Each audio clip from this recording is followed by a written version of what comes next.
నమస్కారం, న్యూస్ విజన్కు స్వాగతం. ముందుగా వార్తల్లోని ముఖ్యాంశాలు.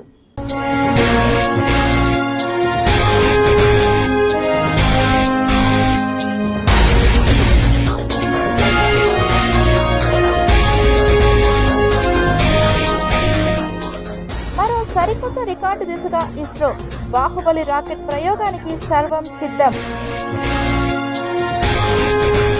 పేరడీగా మార్చిన అయ్యప్ప భక్తి గీతం, కేరళ ప్రభుత్వం సీరియస్.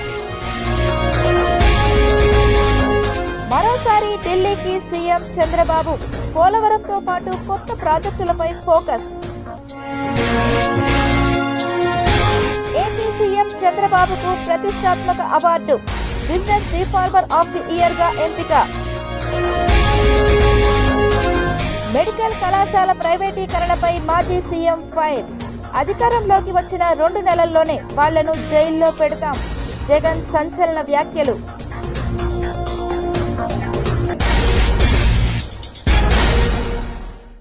ఆంధ్రప్రదేశ్ ముఖ్యమంత్రి నారా చంద్రబాబు నాయుడుకు ప్రతిష్టాత్మక అవార్డు దక్కింది. దేశంలోని ప్రముఖ ఆర్థిక దినపత్రిక ది ఎకనామిక్ టైమ్స్ ఈ ఏడాది ప్రతిష్టాత్మక business reformer of the year అవార్డును సీఎం చంద్రబాబుకు ప్రకటించింది. రాష్ట్రంలో వ్యాపార అనుకూల విధానాలు అమలు చేయడం, పారిశ్రామిక సంస్కరణలు చేపట్టడం, పెద్ద ఎత్తున పెట్టుబడులను ఆకర్షించడంలో విశేష కృషి చేసినందుకు గాను ఈ అవార్డును ఎంపిక చేసినట్లు ఎకనామిక్ టైమ్స్ వెల్లడించింది. మార్చి నెలలో నిర్వహించనున్న ప్రత్యేక కార్యక్రమంలో కేంద్ర ఆర్థిక మంత్రి నిర్మలా సీతారామన్ చేతుల మీదుగా ఈ అవార్డును సీఎం చంద్రబాబు స్వీకరించనున్నారు. ఈ ఎంపిక దేశంలోని ప్రముఖ పారిశ్రామికవేత్తలు, ఆర్థిక నిపుణులు, న్యాయవేత్తలతో కూడిన అత్యున్నత స్థాయి జ్యూరీ ద్వారా ఎంపిక చేస్తారు. ఈ జ్యూరీలో భర్తీ group chairman Sunil Bharati Mittal, JSW group chairman Sajjal Jindal, Kotak Mahindra bank వ్యవస్థాపకుడు ఉదయ్ కోటక్, నారాయణ హెల్త్ వ్యవస్థాపకుడు డాక్టర్ దేవిశెట్టి, సీనియర్ న్యాయవాది అభిషేక్ మను Singhvi, Tata trust chairman Noel Tata వంటి ప్రముఖులు సభ్యులుగా ఉన్నారు. జ్యూరీకి డెలాయిట్ సంస్థ సలహాదారుగా వ్యవహరిస్తోంది. ఇక ఈ అవార్డును గతంలో కేంద్ర మంత్రులు అశ్విని వైష్ణవ్ 2024, ఎస్ జైశంకర్ 2023, నిర్మలా సీతారామన్ 2021, దేవేంద్ర ఫడ్నవీస్ 2019, కేంద్ర మాజీ మంత్రి అరుణ్ జైట్లీ 2017, పీయూష్ గోయల్ 2015 వంటి ప్రముఖులు అందుకున్నారు. ఇక ఈ ప్రతిష్టాత్మక అవార్డు సీఎం చంద్రబాబుకు దక్కడం పట్ల రాజకీయ, పారిశ్రామిక వర్గాల్లో హర్షం వ్యక్తమవుతోంది. పలువురు ప్రముఖులు, మంత్రివర్గ సహచరులు ఆయనకు శుభాకాంక్షలు తెలిపారు. వైఎస్ఆర్ కాంగ్రెస్ పార్టీ అధినేత, మాజీ ముఖ్యమంత్రి వైఎస్ జగన్మోహన్ రెడ్డి సంచలన వ్యాఖ్యలు చేశారు. ప్రభుత్వ మెడికల్ కాలేజీలను ప్రైవేటు పరం చేయడంపై తీవ్ర స్థాయిలో ధ్వజమెత్తారు. అధికారంలోకి వచ్చిన 2 నెలల్లోనే కాలేజీలను తీసుకున్న వారిని జైలుకు పంపుతామని సంచలన కామెంట్లు చేశారు. ప్రైవేటుకు ఇవ్వడమే పెద్ద స్కామ్ అయితే జీతాలు కూడా ప్రభుత్వమే ఇస్తామని చెప్పడం అంతకంటే పెద్ద మోసమని ఆయన ఆరోపించారు. చంద్రబాబు నాయుడు గారు తన ఈ మధ్యకాలంలోనే మొన్ననే కలెక్టర్ల సదస్సు జరుగుతూ ఉన్నప్పుడు తన నోట్లో నుంచి వచ్చిన కొన్ని మాటలు ఆశ్చర్యం కలిగించాయి. ప్రజల్లో గ్రాఫ్ చాలా పడిపోతూ ఉంది, దానికి కారణం కలెక్టర్ల పనితీరు సరిగ్గా లేదు అని చెప్పే పరిస్థితిలో చెప్తా ఉన్నాడు. పొద్దున పేపర్ చదివితే అయ్యో అని మొత్తుకున్నట్టు. కలెక్టర్ల గ్రాఫ్ బాగలేక కాదు స్వామి, నీ గ్రాఫ్ బాగలేక పడిపోతా ఉంది. నీదేనే నీకు అర్థం కావడంలా. నీ హయాంలో నువ్వు వచ్చిన తర్వాత ప్రజలకు ఏదైనా మంచి జరిగిందా అని అంటే ఒకటే మంచి జరగల. చంద్రబాబు నాయుడు గారి 18 నెలల కాలంలో మరి అన్ని రకాలుగా వ్యవస్థలు తిరోగమనం, ఇంతకుముందు అమలవుతా ఉన్న పథకాలన్నీ రద్దు, నువ్వు చేస్తానని చెప్పినటువన్నీ మోసాలు. మరి ఇన్ని ఘనకార్యాలు నువ్వు చేసినప్పుడు కలెక్టర్ల సదస్సులో నువ్వు కూర్చొని మీ పనితీరు బాగలేదు కాబట్టి ఆయన ప్రభుత్వం మీద చెడ్డ పేరు వస్తుందని చెప్పి నువ్వు చెప్పడం అంటే అసలు ఇంకా వాళ్ళంతా పోయి తలకాయ బండకేసుకుని కొట్టుకోవాలి. ఆ స్థాయిలో ఈ మనిషి బుర్ర పనిచేయడం లేదు, చంద్రబాబు నాయుడు గారి బుర్ర. నిజంగా ఈరోజు 1,04,11,136 సంతకాలు, ఒక హిస్టరీ.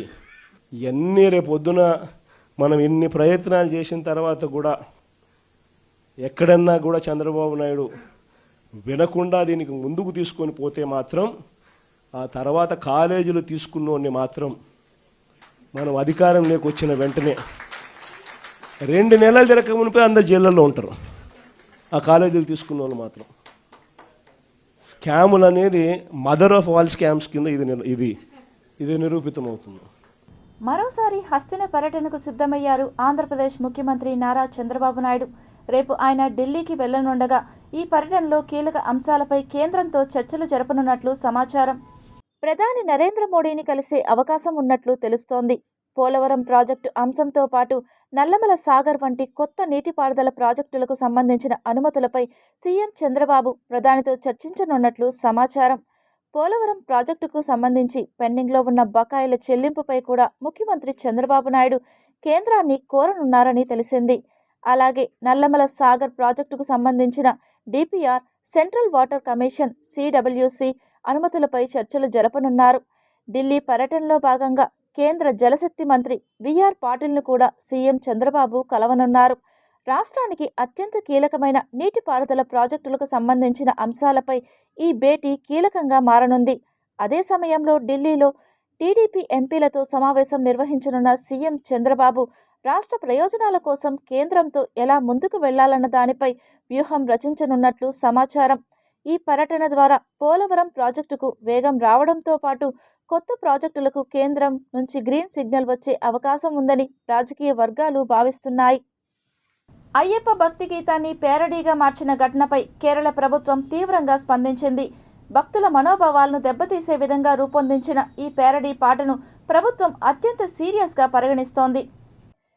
అయ్యప్ప స్వామి భక్తులకు ఈ గీతాలకు విశేషమైన ఆధ్యాత్మిక ప్రాధాన్యం ఉన్నందున వాటిని వినోదం లేదా వ్యంగ్య రూపంలో మార్చడం తగదని అధికారులు అభిప్రాయపడుతున్నారు.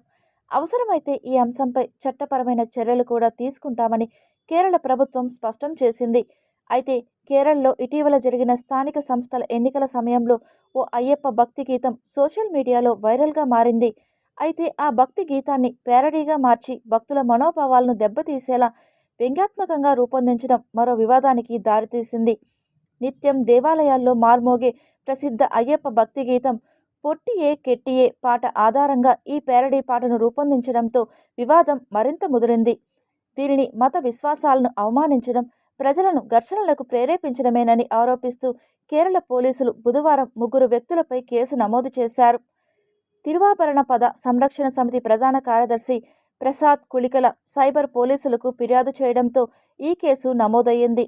ఈ వ్యవహారంలో రచయిత జీపీ కున్హబ్దుల్లా చల్లప్పురం, గాయకుడు డానిష్ మొహమ్మద్, వీడియోను చిత్రీకరించిన సిఎంసి మీడియా నిర్మాత సుబైర్ పంతులూర్లపై పోలీసులు కేసులు పెట్టారు.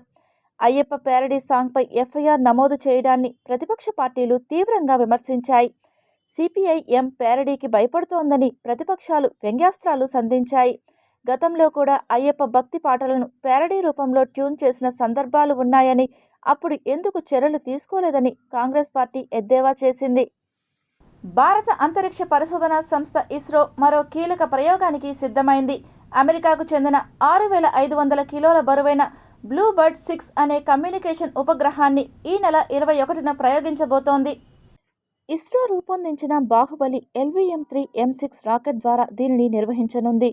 అక్టోబర్ 19వ తేదీనే అమెరికా నుంచి ఈ ఉపగ్రహం షార్కు చేరుకుంది. అమెరికాకు చెందిన AST స్పేస్ మొబైల్ సంస్థ ఈ ఉపగ్రహాన్ని రూపొందించింది. గతంలో పంపిన బ్లూబర్డ్ ఉపగ్రహాల కన్నా 10 రెట్ల అధిక డేటా సామర్థ్యంతో పనిచేసేలా దీనిని రూపొందించినట్లు ఆ సంస్థ తెలిపింది. ఇస్రో వాణిజ్య విభాగ సంస్థ అయిన న్యూ స్పేస్ ఇండియా లిమిటెడ్ ఈ ప్రయోగాన్ని పర్యవేక్షిస్తోంది. అంతరిక్ష రంగంలో భారత్, అమెరికాల సంయుక్త ప్రయోగాలలో ఇది ముఖ్యమైనది. ఇస్రో రాకెట్ ప్రయోగ తేదీని ఇంకా అధికారికంగా వెల్లడించలేదు. ఈ నెల 15 నుంచి 20 లోపు ప్రయోగం జరగనుంది. LVM-3 M6 రాకెట్ ప్రయోగానికి చాలా ప్రత్యేకత ఉంది. ఇస్రో గతంలో 2 టన్నుల బరువున్న ఉపగ్రహాలను మాత్రమే నింగిలోకి ప్రవేశపెట్టగలిగేది. అంతకంటే బరువైన ఉపగ్రహాలను కక్షలోకి పంపాలంటే ఫ్రెంచ్, గయా, రష్యా లాంటి దేశాల సహకారంతో ఉపగ్రహాలను ప్రవేశపెట్టేది ఇస్రో. ఇప్పుడు ఆ పరిస్థితులను అధిగమించింది. ఇస్రో రూపొందించిన LVM-3 వాహక నౌక ద్వారా 4 టన్నుల బరువున్న ఉపగ్రహాలను సైతం నింగిలోకి తీసుకెళ్లనున్నారు. 6.5 టన్నుల బరువున్న అమెరికాకు చెందిన బ్లూబర్డ్ ఉపగ్రహాన్ని నింగిలోకి ప్రవేశపెట్టనుంది. దీనికి సంబంధించిన ఏర్పాట్లు చురుకుగా సాగుతున్నాయి. టెక్సాస్ కేంద్రంగా పనిచేసే ఏ స్పేస్ మొబైల్ సంస్థ రూపొందించిన బ్లూబర్డ్ శ్రేణి ఉపగ్రహం ప్రపంచవ్యాప్తంగా మొబైల్ బ్రాడ్బ్యాండ్ సేవలను మెరుగ్గా అందించేందుకు రూపొందించారు. ఈ ఉపగ్రహం హై బ్యాండ్విడ్త్ నెట్వర్క్ అందించే సామర్థ్యం కలిగి ఉంటుంది. భూమిపై పనిచేస్తున్న మొబైల్ నెట్వర్క్ సేవలకు లైసెన్స్ స్పెక్ట్రమ్ ద్వారా అనుసంధానం చేసి సేవలను విస్తరించేలా ఈ వ్యవస్థ పనిచేస్తుంది. ఇప్పటికే అనుసంధాన పనులు, ఇంధన నింపుదల, తుది తనిఖీల పరిశీలనలు శాస్త్రవేత్తలు విజయవంతంగా పూర్తి చేశారు. ఇతర ఉపగ్రహాల కంటే 3.5 రెట్లు పెద్దదిగా, సుమారు 10 రెట్లు అధిక డేటా సామర్థ్యంతో పనిచేయనుంది. తిరుమల శ్రీ వెంకటేశ్వర స్వామి దర్శనానికి వచ్చే కోట్లాది భక్తులకు పెద్ద ఊరట కలిగించే దిశగా తిరుమల తిరుపతి దేవస్థానాలు కీలక నిర్ణయం తీసుకున్నాయి. తిరుమలలో పెరుగుతున్న రద్దీని నియంత్రించడంతో పాటు భక్తులకు మెరుగైన సౌకర్యాలు అందించేందుకు తిరుపతిలో ప్రపంచ స్థాయి ఇంటిగ్రేటెడ్ పిలిగ్రిమ్ టౌన్షిప్ ఏర్పాటు చేయాలని టీటీడీ ప్రణాళిక రూపొందిస్తోంది. అలిపిరి సమీపంలో సుమారు 20 నుంచి 25 ఎకరాల విస్తీర్ణంలో ఈ టౌన్షిప్ను అభివృద్ధి చేయాలని ప్రతిపాదించారు. ఒకేసారి 20,000 మందికి పైగా భక్తులు బస చేయగలిగే విధంగా ఆధునిక వసతులు కల్పించనున్నారు. అంతర్జాతీయ ప్రమాణాలకు అనుగుణంగా పేరుగాంచిన ఆర్కిటెక్ట్లతో ఈ ప్రాజెక్టు రూపకల్పన చేయనుండటం విశేషం. ఈ పిలిగ్రిమ్ టౌన్షిప్లో సౌకర్యవంతమైన వసతి గదులు, సులభమైన రవాణా ఏర్పాట్లు, భక్తులకు అవసరమైన అన్ని మౌలిక వసతులు అందుబాటులో ఉండనున్నాయి. తిరుపతిలోనే భక్తులకు బస, వేచి ఉండే సౌకర్యాలు మెరుగ్గా కల్పించడం ద్వారా తిరుమలపై రద్దీ భారం తగ్గించాలన్నది టీటీడీ లక్ష్యం. ముఖ్యంగా శ్రీవారి బ్రహ్మోత్సవాలు, వారాంతాలు, సెలవు రోజుల్లో ఈ టౌన్షిప్ కీలక పాత్ర పోషించనుందని అధికారులు భావిస్తున్నారు. ఈ ప్రాజెక్టు అమలులోకి వస్తే దర్శన ప్రక్రియ మరింత సవ్యంగా మారడంతో పాటు భక్తులకు భద్రత, పరిశుభ్రత, సౌకర్యం మరింత పెరుగుతుందని టీటీడీ వర్గాలు చెబుతున్నాయి. తిరుమల క్షేత్రానికి వచ్చే భక్తుల సంఖ్య ఏటా పెరుగుతున్న నేపథ్యంలో దీర్ఘకాలిక పరిష్కారంగా ఈ ఇంటిగ్రేటెడ్ పిలిగ్రిమ్ టౌన్షిప్ నిలవనుందని విశ్లేషకులు అభిప్రాయపడుతున్నారు.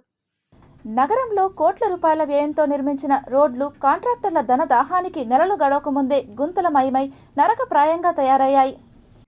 తిరుపతి ప్రధాన బస్టాండ్, రైల్వే స్టేషన్లకు నగర వాసులకు అతి చేరువైన మార్గం గ్రూప్ థియేటర్ల నుండి గాంధీ విగ్రహం వరకు ఉన్న రహదారి. ఈ రహదారి నిర్మాణం చేపట్టి కేవలం నెలలు గడుస్తున్న కాంట్రాక్టర్ల ధనార్జనకు, అధికారుల నిర్లక్ష్యానికి గురై గుంతలమయంగా మారి వాహన చోదకులను తీవ్ర ఇబ్బందులకు గురిచేస్తోంది.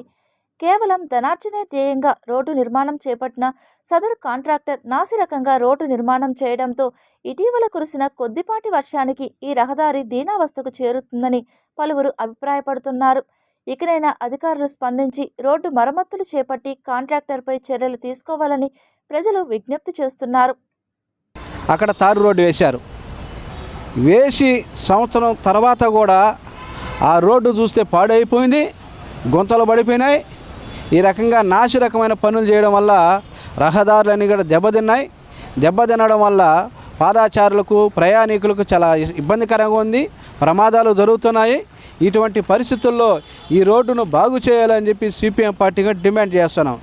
కాంట్రాక్టర్లకు ఏ రకమైనటువంటి ఆదేశాలు ఇస్తారో, ఏమి చెప్తారో తెలియదు, కానీ కాంట్రాక్టర్ బిల్లులు పెట్టుకోవడానికి మాత్రం రోడ్లు వేస్తున్నారా తప్ప ప్రజల ప్రయోజనాలకు ఒక దీర్ఘకాలికంగా, శాశ్వతంగా ఉపయోగపడే పద్ధతిలో రోడ్డు నిర్మాణం ఉండటట్లేదని చెప్పి మేము తెలియజేస్తున్నాం. ఇప్పటికైనా అధికారులు ఇటువంటి పద్ధతులను విడనాడాలి, ఆ కాంట్రాక్టర్ మీద చర్యలు తీసుకోవాలి. ప్రజాధనాన్ని దుర్వినియోగం చేసినటువంటి కాంట్రాక్టర్ చర్యలు తీసుకోవాలి. అందుకు సహకరించినటువంటి అధికారుల మీద కూడా విచారణ చేపట్టాలి. నాసిరకం వేసినటువంటి కాంట్రాక్టర్ చర్యలు తీసుకోవాలి. దెబ్బతిన్నటువంటి రోడ్డు బాగు చేయాలని చెప్పి సిపిఎం పార్టీకి డిమాండ్ చేస్తున్నాం. డిసెంబర్ 29 నుండి జనవరి 2వ తేదీ వరకు శ్రీ కపిలేశ్వర ఆలయంలో తెప్పోత్సవాలు జరగనున్నాయి. తిరుపతి శ్రీ కపిలేశ్వర స్వామివారి ఆలయంలో డిసెంబర్ 29 నుండి జనవరి 2వ తేదీ వరకు తెప్పోత్సవాలు అంగరంగ వైభవంగా జరగనున్నాయి. 5 రోజుల పాటు జరిగే తెప్పోత్సవాలలో మొదటి రోజైన డిసెంబర్ 29వ తేదీన శ్రీ వినాయక స్వామివారు, శ్రీ చంద్రశేఖర్ స్వామివారు పుష్కరిణిలో 9 చుట్లు విహరిస్తారు. నవంబర్ 30న శ్రీ వల్లి దేవసేన సమేత శ్రీ సుబ్రహ్మణ్య స్వామివారు 9 చుట్లు, డిసెంబర్ 31న శ్రీ సోమస్కంద స్వామివారు 9 చుట్లు, జనవరి 1న శ్రీ కామాక్షి అమ్మవారు 9 చుట్లు, జనవరి 2న శ్రీ చండికేశ్వర స్వామివారు మరియు శ్రీ చంద్రశేఖర స్వామివారు తెప్పలపై 9 చుట్లు తిరిగి భక్తులకు దర్శనమిస్తారు. ప్రతిరోజు సాయంత్రం 6 గంటల నుండి రాత్రి 8 గంటల వరకు ఊంజల్ సేవ, తెప్పోత్సవాలు నిర్వహిస్తారు. జనవరి 3వ తేదీన ఆరుద్ర దర్శన మహోత్సవం సందర్భంగా ఉదయం 6 గంటల నుండి రాత్రి 9 గంటల వరకు శ్రీ నటరాజ స్వామివారు, శ్రీ శివగామి అమ్మవారు, శ్రీ మాణిక్య వాసగ స్వామివారి ఉత్సవ విగ్రహాలను పురవీధులలో ఊరేగించనున్నారు. తెప్పోత్సవాల సందర్భంగా టీటీడీ అన్నమాచార్య ప్రాజెక్టు ఆధ్వర్యంలో ప్రతిరోజు భక్తి సంకీర్తనలు ఆలపిస్తారు. రేణిగుంట మండలంలో ఈ నెల 21వ తేదీన నిర్వహించనున్న పల్స్ పోలియో కార్యక్రమాన్ని ప్రజలందరూ వినియోగించుకోవాలని రేణిగుంట ప్రాథమిక ఆరోగ్య కేంద్రం వైద్యాధికారి డాక్టర్ చక్రపాణి కోరారు. 5 ఏళ్లలోపు చిన్నారులందరికీ పోలియో చుక్కలు వేయించి వారిని ఆరోగ్యవంతులుగా తీర్చిదిద్దాలని ఆయన విజ్ఞప్తి చేశారు. 23వ తేదీల్లో అంటే ఆదివారం, సోమవారం, మంగళవారం పల్స్ పోలియో కార్యక్రమం జరుగుతుంది. ముఖ్యంగా మన రాష్ట్రంలో మొత్తం జరుగుతుంది. మన రేణిగుంట మండలంలో కూడా అదే విధంగా జరుగుతుంది. 21వ తేదీ ఆదివారము బూతులో ప్రతి ఒక్క పిల్లోడికి చుక్కలు వేస్తారు. మాకు రేణిగుంట మండలంలో మనం 40 బూతులు అరేంజ్ చేస్తున్నాము. ఈ 40 బూతులు వాళ్ళ ఇంటి దగ్గర ఎవరికైతే ఉందో ఆ దగ్గరలోనే పల్స్ పోలియో బూత్ ఉంటుంది. కాబట్టి ప్రతి ఒక్కరూ కూడా 5 సంవత్సరాల లోపల ఉన్న పిల్లలందరికీ కూడా పోలియో చుక్కలు వేయించాలి. ఒకవేళ ఎవరైనా సరే ఈ ఒక ప్రాంతం నుంచి ఇంకో ప్రాంతానికి వెళ్తే అక్కడ కూడా పోలియో చుక్కలు వేయించుకోవచ్చు. తిరుమల శ్రీవారిని పలువురు ప్రముఖులు దర్శించి మొక్కులు చెల్లించుకున్నారు. రాష్ట్ర మంత్రి నారాయణ, ఎమ్మెల్యే బోండా ఉమామహేశ్వరరావు, నిర్మాత, రచయిత మరియు దర్శకుడు ఏఎం రత్నం, నిర్మాత దిల్ రాజు, ఫ్యామిలీ హీరో గంటా రవితేజ తదితరులు తిరుమల శ్రీవారిని దర్శించుకున్నారు. దివంగత ముఖ్యమంత్రి ఎన్టీ రామారావుకు వీరాభిమాని టీడీపీ సీనియర్ నేత ఎన్టీఆర్ రాజు బి రామచంద్రరాజు మృతి చెందిన నేపథ్యంలో ఆయనకు పార్టీ నేతలు, అభిమానులు, శ్రేయోభిలాషులు ఘన వీడ్కోలు పలికారు. కొంతకాలంగా అనారోగ్యంతో ఉన్న ఆయన బుధవారం వేకువజామున తిరుమలలో తుది శ్వాస విడిచారు. 1962లో ఎన్టీఆర్ ఫ్యాన్స్ అసోసియేషన్ వ్యవస్థాపక జనరల్ సెక్రటరీగా నియమితులై ఎన్టీ రామారావుకు అత్యంత సన్నిహితుడిగా మారారు ఆయన. టీటీడీ బోర్డు సభ్యుడిగా పనిచేసిన తొలి తిరుమల వాసి కూడా ఆయనే. ఎన్టీఆర్ రాజు మృతి పట్ల సీఎం చంద్రబాబు సంతాపం తెలిపారు. ఎన్టీఆర్ రాజు మరణంతో టీడీపీలో విషాదం చోటు చేసుకుంది. ఆయన మృతి పట్ల సీఎం చంద్రబాబు నాయుడు, మంత్రి నారా లోకేష్, ఎమ్మెల్యే నందమూరి బాలకృష్ణ ప్రగాఢ సంతాపం తెలిపారు. మహానేత ఎన్టీఆర్ గారిపై ఉన్న అపారమైన అభిమానంతో ఆయన పేరుని రామచంద్రరాజు తన ఇంటి పేరుగా ఎన్టీఆర్ రాజుగా మార్చుకుని నిజమైన వీరాభిమాని అనిపించుకున్నారు. 2 పర్యాయాలు టీటీడీ బోర్డు సభ్యులుగా ఎంతో అంకితభావంతో సేవలందించారు. ఎన్టీఆర్కి ఆల్ ఇండియా కార్యదర్శిగా బాధ్యతలు నిర్వహించి పార్టీకి, ప్రజలకు నిస్వార్థంగా సేవలందించారు. శాసనసభ సభ్యునిగా అవకాశం వచ్చినా ఎన్టీఆర్ అభిమానిగానే ఉంటా అని చెప్పిన మహోన్నత వ్యక్తిత్వం ఆయనది. ఆచరణతోనే ఆదర్శంగా నిలిచిన ఎన్టీఆర్ రాజు జీవితం తరతరాల వారికి మార్గదర్శకంగా నిలుస్తుంది. ఎన్టీఆర్ రాజు మరణంపై senior hero, Hindupuram MLA Balakrishna సంతాపం ప్రకటించారు. తెలుగుదేశం పార్టీ సీనియర్ నాయకులు అన్న ఎన్టీఆర్ వీరాభిమాని 3 సార్లు టీటీడీ బోర్డు సభ్యులుగా అన్నగారు నియమించిన పెద్దలు శ్రీ రామచంద్రరాజు, ఎన్టీఆర్ రాజు బుధవారం ఉదయం కన్నుమూశారు. వారి పవిత్ర ఆత్మకు శాంతి చేకూరాలని ఆ భగవంతుణ్ణి ప్రార్థిస్తున్నాను అని బాలకృష్ణ పేర్కొన్నారు. టీటీడీ బోర్డు మాజీ సభ్యుడు ఎన్టీఆర్ రాజు అంత్యక్రియలు గురువారం తిరుమలలో ముగిశాయి. ఎన్టీఆర్ రాజు పార్థివ దేహానికి సీనియర్ ఎన్టీఆర్ కుమారులు నందమూరి రామకృష్ణ, నందమూరి మోహన్ కృష్ణ నివాళులు అర్పించారు. అనంతరం ఆయన కుటుంబ సభ్యులను ఓదార్చారు. ఈ మేరకు ఎన్టీఆర్ రాజు పాడెను వారు మోశారు. తెలుగుదేశం పార్టీ తరపున నందమూరి మోహన్ కృష్ణ, నందమూరి రామకృష్ణ, నందమూరి సుహాసిని, చంద్రగిరి శాసనసభ్యులు పులివర్తి నాని, సతీమణి Sudha Reddy, Puthalapattu MLA Murali Mohan, SAAP chairman Ravi Naidu, TDP నాయకులు నరసింహ యాదవ్, పులిగోరు మురళి, కోడూరు బాలసుబ్రహ్మణ్యం తదితరులు పాల్గొని ఎన్టీఆర్ రాజు పార్థివ దేహానికి ఘన నివాళులు అర్పించి ప్రగాఢ సానుభూతిని, సంతాపాన్ని తెలియజేశారు.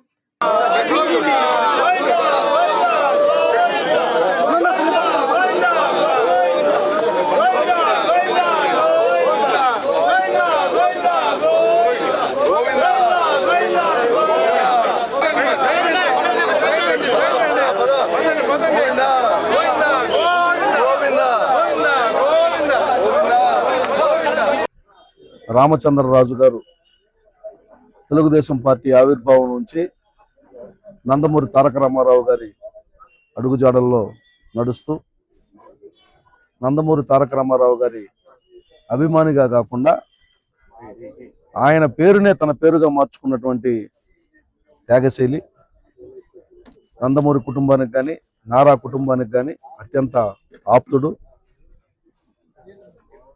చాలా గొప్ప దార్శనికత కలిగినటువంటి నాయకుడు ఈరోజు మృతి చెందడం బాధాకరం. ఆయన లేని లోటు తీరనిది. ఆయన పవిత్రమైనటువంటి ఆత్మకు శాంతి చేకూరాలని భగవంతుని కోరి ప్రార్థిస్తున్నాము. రాష్ట్రంలోనే తిరుపతి గ్రంథాలయాన్ని ప్రథమ స్థానంలో నిలిపేందుకు కూటమి ప్రభుత్వం శ్రమిస్తోందని పద్మజ తెలిపారు. తిరుపతి ప్రథమ శ్రేణి గ్రంథాలయానికి ఆంధ్రప్రదేశ్ రాష్ట్ర గ్రంథాలయ పరిషత్ మెంబర్ పద్మజ ఆకస్మికంగా తనిఖీలు నిర్వహించారు. గ్రంథాలయంలో అందుతున్న పుస్తకాలు, సిబ్బంది యొక్క పనితీరు, హాజరు పట్టికను క్షుణ్ణంగా పరిశీలించి లైబ్రరీకి అవసరమయ్యే సదుపాయాల కల్పనకు కృషి చేస్తానని తెలిపారు. గ్రంథాలయ నిర్వహణ పట్ల పాఠకులను స్వయంగా పద్మజ అడిగి తెలుసుకుని సంతృప్తి చెందారు. పోటీ పరీక్షలకు అవసరమైన కొత్త పుస్తకాలను కొనుగోలు చేసేందుకు చర్యలు తీసుకుంటామని, లైబ్రరీ సేవలను మరింత విస్తృతం చేసేందుకు అహర్నిశలు శ్రమిస్తామని పేర్కొన్నారు.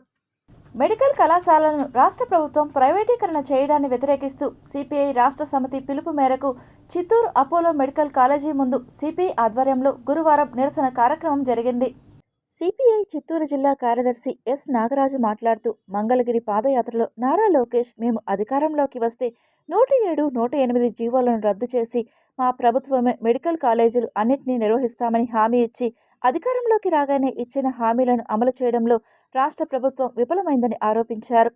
ప్రజా ఆరోగ్య రంగాన్ని పీపీపీ పేరుతో ప్రైవేటుపరం చేయడం వల్ల ప్రభుత్వ భూములు, ప్రభుత్వ ఆసుపత్రులు ప్రైవేటు వ్యక్తుల చేతిలోకి వెళితే నిరుపేదలకు మెరుగైన వైద్యం అందదని తీవ్రంగా విమర్శించారు. వైద్య విధానాన్ని ప్రైవేటీకరణ చేస్తే మధ్యతరగతి ప్రజలకు వైద్యం దూరం అవుతుందని ఆవేదన వ్యక్తం చేశారు. తిరుపతి రూరల్ మండలం గాంధీపురం పంచాయతీ సర్వే నెంబర్ 13లోని దాదాపు 30 మంది నిరుపేదల భూమిపై ఆక్రమణలకు పాల్పడుతున్న వారిపై కఠిన చర్యలు తీసుకోవాలని కోరుతూ సిపిఎం పార్టీ నాయకులు తిరుపతి ఆర్డీఓ కార్యాలయం ముందు ధర్నా చేపట్టారు. అందరి దృష్టికి ఈ 32 మంది మేము తినకుండా కూలీ నాలి చేసి కష్టపడి ఈ డబ్బులు మొత్తం కూడేసుకొని ఈ భూములు కొనుగోలు చేశాము. దాదాపు మేము డబ్బులు కొనుగోలు చేసి రిజిస్టర్ చేసుకున్నాము. అన్ని రకాల డాక్యుమెంట్స్ మాకు ఉన్నాయని చెప్పి ఏమాత్రం చెప్తున్నా వినకుండా ఈరోజు ఏకపక్షంగా పోలీసులు కూడా భూములకి ఇరు వర్గాలు పోవద్దని చెప్పినా ఆ వీళ్ళని పోనీయకుండా ఆ రామ్ సుబ్బారెడ్డి మాత్రం ఆ భూములకి వెళ్ళి యథేచ్ఛగా ఆయన అన్ని రకాలుగా చదువు చేసుకోవడము, గోడ నిర్మాణం చేసుకోవడము, ఇట్లా అన్ని రకాలుగా ఆయనకు మాత్రం ఎట్లా పర్మిషన్ ఇస్తారు, ఆయన ఎట్లా ఆ భూములకు పోనిస్తారని చెప్పి మేము అడుగుతా ఉన్నాం. ఆ వెంటనే ఆయన్ని కూడా ఆ భూములకు పోనీయకుండా ఆ నిర్మాణాలు వెంటనే ఆపాలని చెప్పి సిపిఎం పార్టీ డిమాండ్ చేస్తున్నాం. 32 మంది ఏదైతే బాధితులు ఉన్నారో ఆ బాధితుల పక్షాన రెవెన్యూ డిపార్ట్మెంట్ వెంటనే జోక్యం చేసుకుని పరిశీలన చేసి మొత్తం రికార్డుని కూడా పరిశీలన చేసి 32 మంది బాధితులకు న్యాయం చేయాలని చెప్పి ఆ 32 మంది బాధితులకు న్యాయం జరిగేంత వరకు సిపిఎం పార్టీ వాళ్ళ వెంట ఉండి వాళ్ళ న్యాయం జరిగేంత వరకు పోరాటం చేస్తామని చెప్పి తెలియజేస్తున్నాం. సమాచార హక్కుల చట్టం ప్రకారం నిరంతరం ప్రజా సమస్యలపై స్పందిస్తూ ప్రజల సమస్యలను ప్రభుత్వం దృష్టికి తీసుకుని వచ్చి ప్రజలకు అండగా ఉంటున్న కె మురుగారెడ్డిపై పుత్తూరు పోలీసులు పెట్టిన అక్రమ కేసును వెంటనే ఉపసంహరించుకోవాలంటూ వివిధ ప్రజా సంఘాలు, రాజకీయ నాయకులు తిరుపతి ప్రెస్ క్లబ్లో ఏర్పాటు చేసిన పత్రికా విలేకరుల సమావేశంలో డిమాండ్ చేశారు. ఈ విషయం దాదాపు 10 ఏళ్ళ నుంచి ఇలాంటి విషయాలు ఆయన చేస్తూ ఉన్నాడు. వాళ్ళకేం పర్సనల్గా రిలేషన్ కూడా లేదు, వాళ్ళకి వ్యక్తిగతమైన సమస్య కూడా కాదు. కాబట్టి ఆయన ఆమెని బలాత్కారం చేసినట్టు, కటితో కొట్టినట్టు, తర్వాత 10 లక్షల డబ్బులు అడిగినట్లు పోలీసులు కేసు కట్టడం అంటే మన పోలీసు వ్యవస్థ ఎంత దిగజారిపోయి ఉంది అనేది గమనించాలా. మేము మీ ద్వారా జిల్లా ఎస్పీ గారికి విన్నవిస్తున్నాం. ప్రజల కోసం మాట్లాడేవాళ్ళు, ప్రజల పక్షాన వాయిస్ చేసేవాళ్ళని ప్రభుత్వం ప్రోత్సహించాలా. ప్రోత్సహించమనే ఈ విధంగా చట్టాన్ని దుర్వినియోగం చేసి వాళ్ళ మీద కేసులు పెట్టి ఈరోజు వాళ్ళని వేధించడం అనేది చాలా దుర్మార్గమైన విషయము. పెట్టిన యాక్ట్లన్నీ కూడా చూస్తే ఎఫ్ఐఆర్ మీకు ఇచ్చాము. వాటి పర్యవసానం చూస్తే ఎట్లుందంటే కనీసం ఒక్కొక్క యాక్ట్ కింద 7 నుంచి 5 ఏళ్ళు, 7 ఏళ్ళు, 8 ఏళ్ళు శిక్ష పడేంత సీరియస్ గ్రీవెన్సెస్గా దాన్ని రెడీ చేసి పెట్టారు. పుత్తూరులో ఏ మహిళలకైనా అర్ధరాత్రి 12 గంటలకు ఫోన్ చేసినా పలికేటటువంటి ఒక సహోదరుడు మురగారెడ్డి అని చెప్పేటటువంటి నేపథ్యం ఉన్నటువంటి వ్యక్తి, ఎక్కడ అన్యాయం జరిగినా ముందుగా తాను నిలబడగలిగినటువంటి వ్యక్తి. అలాంటి వ్యక్తి పైన ఈరోజు పుత్తూరులో ఉన్నటువంటి పోలీసులు ఒక మహిళను ఆయన కించపరిచారు, అసభ్యంగా ప్రవర్తించారు, లేదంటే 10 లక్షలు డిమాండ్ చేశారు అని ఆయన మీద ఇలాంటి కేసు వచ్చింది అని తెలిసిన వెంటనే మేమందరము కూడా తలదించుకునేటటువంటి పరిస్థితి ఏర్పడింది. అంటే ప్రజా ఉద్యమాలలో ప్రజల కోసం పోరాడేటటువంటి వ్యక్తి 3 దశాబ్దాలుగా అలాంటి వ్యక్తి పైన సమాచార హక్కు వేదికగా పనిచేస్తూ ఉన్నారు. ఆ జిల్లాలో, మన ఉమ్మడి చిత్తూరు జిల్లాలో ఎక్కడైనా కాలేజీలు కానివ్వండి, లేదంటే చైన్ స్క్రాచింగ్ జరిగినటువంటి పిల్లలను తెలుసుకునే విషయం కానివ్వండి, అక్రమంగా నడుపుతున్న ప్రైవేటు హాస్పిటల్స్ కానివ్వండి, ఇలాంటి ప్రతి దానిపైన సమగ్రంగా నివేదికను తీసుకొని మీడియా సోదరుల ద్వారా కలెక్టర్ దృష్టికి, ఎస్పీ గారి దృష్టికి నిరంతరం తీసుకెళ్తూ 10 సంవత్సరాలుగా ఆయన పోరాటం చేస్తున్నారు. పోలీస్ నిఘా వ్యవస్థ జిల్లా వాళ్ళు, అలాగే తిరుపతి ఎస్పీ గారు, మీకంటూ ఒక ప్రత్యేకమైనటువంటి పేరు ఉంది ఈ జిల్లాలో. మీరు పునరాలోచన చేసి దీనిపైన ఒక కమిటీని నిర్ణయించి, ఒక స్పెషల్ అధికారిని నిర్ణయించి నిష్పక్షపాతంగా విచారణ చేపట్టి హాస్పిటల్ యాజమాన్యం పైన క్రిమినల్ కేసు నమోదు చేసి, అదేవిధంగా మురగారెడ్డి పైన పెట్టినటువంటి తప్పుడు కేసుని ఎత్తివేయాలని చెప్పని ఈరోజు ఆమ్ ఆద్మీ పార్టీగా ఇతర ప్రజా సంఘాల తరఫున డిమాండ్ చేస్తున్నాం. తిరుమల తిరుపతి దేవస్థానం శ్రీవారి సన్నిధిలో ఉన్న 2 సన్నిధి గొల్లలతో పాటు మరో 2 సన్నిధి గొల్లలను నియమించాలంటూ పాలక మండలి తీసుకున్న నిర్ణయాన్ని రాష్ట్ర ప్రభుత్వం ఆమోదించడం హర్షణీయమని తిరుమల యాదవ నాయకులు తిరుపతి ప్రెస్ క్లబ్లో ఏర్పాటు చేసిన పత్రికా విలేకరుల సమావేశంలో హర్షం తెలియజేశారు. 2 సన్నిధి గొల్లలుగా స్వామివారి కైంకర్యం చేస్తున్నారు. ఇప్పుడు అదనంగా మరో 2 సన్నిధి గొల్లలుగా, ఒకటి ప్రధాన సన్నిధి గొల్ల అంటే ప్రధాన సన్నిధి యాదవ్, అదేవిధంగా సన్నిధి గొల్లగా ఇంకొక సన్నిధి యాదవ్. మొత్తం గతంలో స్వామివారి కైంకర్యం చేసేటువంటి 2తో పాటు మరి ఒక 2 పోస్టులు ఏర్పాటు చేసి నిన్న టీటీడీ బోర్డులో నిర్ణయం తీసుకోవడం జరిగింది. అందుకుగాను రాష్ట్ర ముఖ్యమంత్రి వర్యులు నారా చంద్రబాబు నాయుడు గారికి ప్రత్యేక ధన్యవాదాలు తెలియజేసుకుంటున్నాం. తిరుమలలో యాదవులది పెద్దలు చెప్తే కానీ నాకు కూడా తెలియదు ఎంత చరిత్ర ఉందనేది కూడా. అలాంటిది చరిత్రగలమైన కులము యాదవ కులము. అట్లాంటిది దేవస్థానంలో ఎటువంటి సంబంధం లేకుండా ఆర్య వైశ్య మఠాలని ఇట్లా ఎన్నెన్నో ఎంతోమందికి ఇచ్చుండారు. అదేవిధంగా సర్వే పేరుతో మాకు ఒక మఠాన్ని కూడా ఏర్పాటు చేయాలని కోరుకుంటూ Andhra Pradesh public transport department employees union ఆధ్వర్యంలో మహాసభలను నిర్వహించారు. తిరుపతి కరకంబాడి రోడ్డు మార్గంలోని మంగళం బస్ డిపోలో ఏఐటియుసి ఆర్టీసీ 75వ ఎంప్లాయీస్ యూనియన్ మహాసభలను ఘనంగా నిర్వహించారు. ఈ కార్యక్రమానికి ముఖ్య అతిథిగా మంగళం డిపో గౌరవ అధ్యక్షులు ఆర్కాడ్ కృష్ణప్రసాద్ ముఖ్య అతిథిగా విచ్చేసి జెండాను ఆవిష్కరించారు. అంతకుముందు ఆయనకు సాలువతో సత్కరించి పుష్పగుచ్చాన్ని అందజేసి స్వాగతం పలికారు. ఈ సందర్భంగా ఆయన మీడియాతో మాట్లాడుతూ ఆర్టీసీ ఉద్యోగస్తుల భద్రతను మరింత మెరుగుపరిచేలా సంబంధిత శాఖ అధికారుల దృష్టికి తీసుకువెళ్లి పరిష్కారానికి కృషి చేస్తానని, రాష్ట్రంలోనే విజయవాడ డిపో తర్వాత అంతటి గొప్ప ప్రాధాన్యత కలిగిన మంగళం డిపోను అభివృద్ధి పదంలో నడిపించేందుకు శక్తివంచన లేకుండా కృషి చేస్తానని ఉద్యోగస్తులకు హామీ ఇచ్చారు. డిపో ఉద్యోగస్తులు ఎదుర్కొంటున్న న్యాయబద్ధమైన సమస్యలను పరిష్కరించి డిపో అభివృద్ధికి తోడ్పాటు అందిస్తానని పేర్కొన్నారు. ఆంధ్రప్రదేశ్ రాష్ట్రంలోని మంగళం డిపోను ప్రథమ స్థానంలో నిలిపేందుకు మరిన్ని ఆర్టీసీ బస్సు సర్వీస్ సేవలు వచ్చేలా శ్రమిస్తానని అన్నారు. ఈరోజు మంగళం డిపోకి మా నూతన గౌరవ అధ్యక్షులుగా ఆర్కాడ్ కృష్ణప్రసాద్ గారిని ఏకగ్రీవంగా ఎన్నుకోవడం జరిగింది. అందులో భాగంగా ఈరోజు పరిచయ కార్యక్రమం ఏర్పాటు చేస్తూ ఆయన యొక్క సేవలను మాకు అందించవలసిందిగా కోరుచు, ఆయనకి ఎలవెల్లా కూడా మా యొక్క సహాయ సహకారాలు అందిస్తూ ఆయన సహాయ సహకారాలు కూడా మాకు అందించాలనేసి ఏ ఒక్క మంగళం డిపోకనే కాకుండా జిల్లాలో ఉండేటటువంటి 11 డిపోలకు కూడా సార్ యొక్క సహకారం అందిస్తారనేసి ఆశిస్తూ, అలాగే వారికి ఎటువంటి కష్టం వచ్చినా ముందుండి వాళ్ళకి నేను నా సాయశక్తులా వారికి కృషి చేసి వారి యొక్క కష్ట నష్టాలను ఏదున్నా కానీ దగ్గరుండి వారికి నిర్వర్తిస్తానని, అలాగే ఎప్పుడు ఎటువంటి వాళ్ళకి ఏదన్నా కానీ అవసరం ఉన్నా నాకు ఒక క్షణం ఫోన్ చేసినా లేదా ఎప్పుడు వాళ్ళకి ఏదున్నా కానీ వాళ్ళకి ముందుండి నేను నడిపిస్తానని, మన స్టేట్లోనే మంగళం డిపోని నెంబర్ 1గా తీర్చిదిద్దేందుకు నా వంతు కృషి చేస్తానని సందర్భంగా తెలియజేసుకుంటున్నాను. భారత ప్రభుత్వ మినిస్ట్రీ ఆఫ్ టెక్స్టైల్స్ ఆధ్వర్యంలో నడుస్తున్న national institute of fashion technology విద్యా సంవత్సర ప్రవేశాల వివరాలను తిరుపతి ప్రెస్ క్లబ్ వేదికగా ఇన్స్టిట్యూట్ నిర్వాహకులు తెలియజేశారు. సో ఈ రంగాలలో ప్రపంచ స్థాయి నాయకత్వ స్థానాలను అలంకరించే విద్యార్థులను తీర్చిదిద్దుతుంది ఈ సంస్థ వచ్చేసి. సో దేశవ్యాప్తంగా 20 కేంద్రాలు ఉన్నాయి.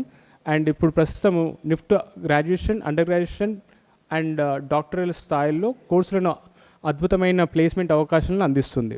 సో అందుబాటులో ఉన్న కోర్సులు వచ్చేసి fashion design, textile design, accessory design, knitwear design, leather design, fashion communication, fashion technology.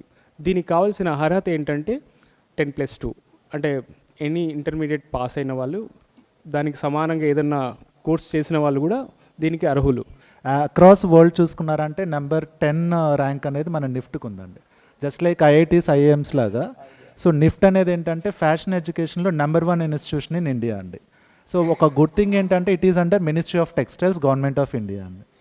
So ఇందులో ఏంటంటే మనకి అక్రాస్ ఐఐటీస్ ఐఐఎమ్స్లో ఏదైతే మనకి రిజర్వేషన్స్ ఉన్నాయో గవర్నమెంట్ ఇన్స్టిట్యూషన్స్లో సేమ్ మనకి రిజర్వేషన్స్ అన్నీ ఉంటాయి. ఏదైతే కొంతమంది ఎస్సీ ఎస్టీ బ్యాక్గ్రౌండ్ నుంచి వచ్చిన వాళ్ళు కానివ్వండి, ఎకనామికల్లీ వీకర్ సెక్షన్స్ నుంచి వచ్చిన వాళ్ళకి కూడా ఏదైతే మనకి స్కీమ్స్ అన్నీ ఉన్నాయో స్కాలర్షిప్ స్కీమ్స్ కానివ్వండి. ఫర్ ఎగ్జాంపుల్ మన దగ్గర సార్థక్ స్కీమ్ అని ఒకటి ఉందండి. అంటే ఎవరైతే చిల్డ్రన్స్ ఉంటారో వాళ్ళ పేరెంట్స్ వాళ్ళ ఆదాయ పరిమితిని బట్టి 100% నుంచి 25% వరకు స్కాలర్షిప్ స్కీమ్స్ కూడా ఉన్నాయండి. సో ముఖ్యంగా మేము ఈ ప్రెస్ మీట్ కండక్ట్ చేయడానికి కారణం కూడా ఏంటంటే మన ఏపీ అండ్ తెలంగాణలో చూసారంటే ఫ్యాషన్ ఇండస్ట్రీస్ అన్నీ కూడా ఏంటంటే చాలా తక్కువ ఉన్నాయండి. ఇప్పుడు కొన్ని సంక్షిప్త వార్తలు చూద్దాం. తిరుపతి 49వ డివిజన్ కార్పొరేటర్ అన్నా సంజయ్ యాదవ్ తనయురాలు అశ్వినందన పుట్టినరోజు జ్ఞాపకార్థం జీవకోణంలోని రైస్ బాలికల అనాథ వసతి గృహంలో పిల్లలకు అవసరమైన నోటు పుస్తకాలు, చాక్లెట్లు, పుస్తక సామాగ్రిని అందజేశారు. అనాథ సరళానికి అవసరమైన మౌలిక సదుపాయాల కల్పనకు అనునిత్యం శ్రమిస్తానని తిరుపతి నగరపాలక సంస్థ 48వ డివిజన్ కార్పొరేటర్ అన్నా అనిత యాదవ్ తెలిపారు. విద్యార్థులు ఉన్నత విద్యను అభ్యసించి భావిభారత పౌరులుగా సమాజంలో మెలగాలని ఆకాంక్షించారు. అనునిత్యం తాను విద్యార్థులకు అందుబాటులో ఉండి అవసరమైన సేవలను బాలికల వసతి గృహానికి అందించేందుకు తోడ్పాటు అందిస్తానని పిల్లలకు తెలిపారు. Tirupati bullion gold jewellery and silver merchants association సమాచారం మేరకు తిరుపతి లోకల్ బులియన్ మార్కెట్లో బంగారం, వెండి ధరలు ఇలా ఉంటాయి. 24 క్యారెట్ల బంగారం 10 గ్రాముల ధర 1,36,700 రూపాయలు. 22 క్యారెట్ల బంగారం 1 గ్రాము ధర 12,328 రూపాయలు. వెండి 1 కేజీ ధర 2,06,900 రూపాయలు. రీటైల్ వెండి 1 గ్రాము ధర 211 రూపాయల 90 పైసలుగా ఉంటుంది. వార్తలు ముగించే ముందు ముఖ్యాంశాలు మరోసారి చూద్దాం.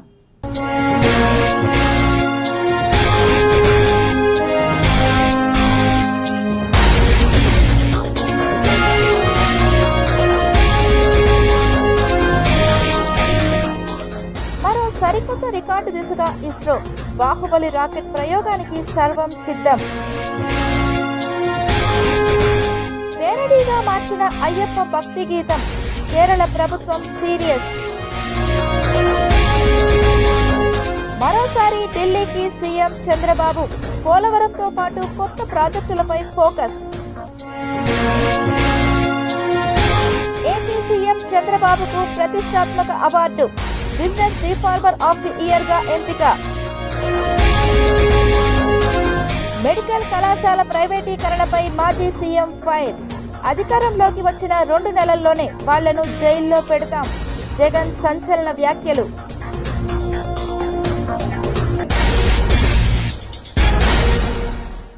ఈ వార్తలు ఇంతటితో సమాప్తం. సమగ్ర సమాచారంతో న్యూస్ విషయంలో మళ్ళీ కలుద్దాం. అంతవరకు సెలవు, నమస్కారం.